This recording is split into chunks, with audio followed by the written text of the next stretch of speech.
What does it take to be successful in the self-storage business? Someone actually asked me that a couple weeks ago. If you're interested in my answer, I'll tell you in 1 second. My name's Mark Helm. I'm the author of Creating Wealth Through Self-Storage. And what I do is I support the small investor who wants to get in the self-storage business or who wants to grow their self-storage business, strategically do so in a way that creates true wealth and a fulfilling career.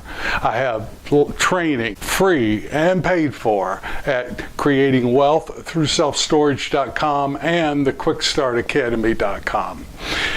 And I write a lot about mindset. And I was talking to someone, I had an exploratory call, scheduled call, and one of the first questions this person asked me is, what does it take to be successful in a self-storage business? And I was surprised at how I fumbled around with the answer to that.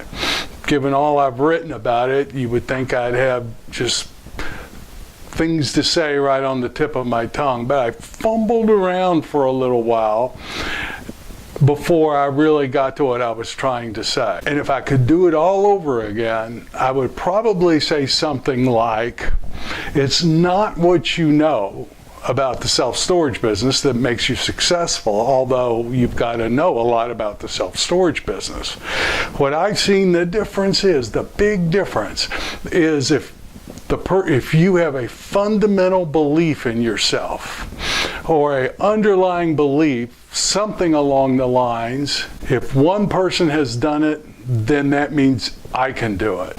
I may not know what to do, but I know that I will be able to figure it out because other people have, and I'll take the next action step. That's really the difference between what I've seen of people who are successful at getting in and growing their business and people who aren't. And if I really think about it, all the articles and all the stuff I've written on what does it take to be successful boils down to something along those lines. I don't have it all down. I make a lot of mistakes. Don't necessarily do what I tell you to do. All I'm going to tell you is that wherever I've gotten to at this point, good or bad, has been a function of that belief. All I can tell you is the people I've worked with who are in the self-storage business today had something along that line of thinking that made the difference for them. Because I don't care who you are, whether you bought 100 facilities or whether you haven't bought any and you're working on your first, every deal, not only before you get it, but even after you get it, it's going to throw obstacles and curves at you.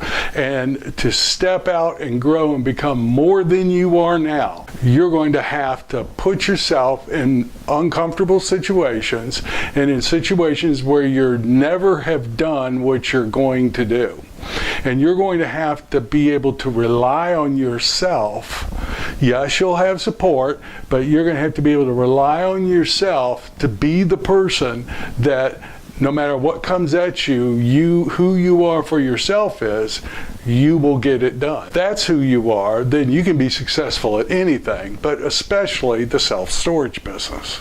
All the people I've worked with that have that are in the self-storage business today, I promise you, they're dealing with whatever they've got to deal with today to be in the self-storage business. Their life isn't perfect. They haven't arrived. But what they're doing is they're solving problems for their own business.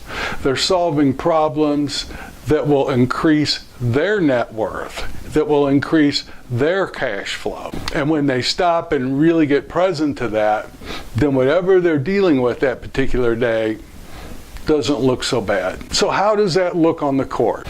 Well, for many, it's perhaps putting a facility under contract and having soft commitments, but not being 100% sure where the down payment's going to come from. At least that was my case. Now, I'm not saying you should go out and write contracts and tie up property and don't have any idea where your money's coming from. But if you have soft commitments and you have people that have said, yes, I want to be a partner with you and I want to be in the self-storage business, and you haven't tied the exact amount of money up, don't be the person that has to get it all handled before you write the contract, or you won't write many contracts. Now, I've also seen people who will write a contract and who they are for themselves is, I hope a miracle happens. I'm not talking about doing that. I've seen that happen too. They don't usually close on their deals.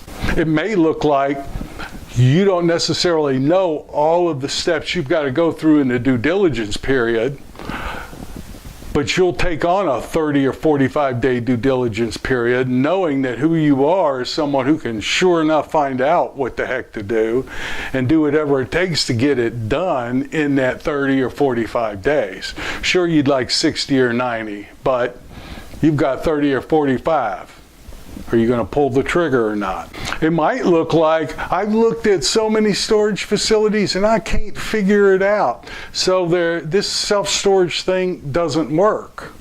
Someone else would be, I can't figure this thing out, but there's got to be a way to do it because I see people closing on self-storage today. So they know something I don't know. And if they can figure it out, I can figure it out. What I'm saying is, in every transaction, in everything you do in life, that you go to another level, you're going to be putting yourself in situations that are uncomfortable and situations where you don't know exactly what to do. You might not know how to calculate an IRR, or you might not know today's construction numbers to use on a possible expansion. But you can vendor that out. You can hire somebody to calculate your IRR, or you can get a contractor to give you those numbers. You cannot vendor out a way of being that is, if someone else can do it, I can do it. That, to me, is the critical piece in being successful in the self-storage business today. So I work with a lot of people, and I don't work with them long enough, and I don't have a deep enough relationship with them to be able to instill a mindset. So what I do is, when I'm talking to them, I'm listening for that. I'm listening for, is there something in this person that will allow them to keep going when they hit the barriers? It'd be great if I had enough time to work with everybody and cause the breakthroughs necessary to create that way of being. I just don't have that time or necessarily that skill set, although I could learn it. So for now, I'm just listening for it. But here's what I know. Next time I get asked, what does it take to be successful in the self-storage business? I don't think I'm going to fumble around as much as I did last time. So thanks a lot. My name's Mark Helm. I'm the author of Creating Wealth Through Self-Storage, and I'm the creator of the Storage World Analyzer. That's the financial analysis tool we use to analyze the properties and decide if we're going to buy them, what we can pay for them, and how these assets will produce for us. Critical tool I use every day. If you're not using it, I invite you to go explore it at creatingwealththroughselfstorage.com or storageworldanalyzer.com. Thanks a lot. I look forward to being with you next week.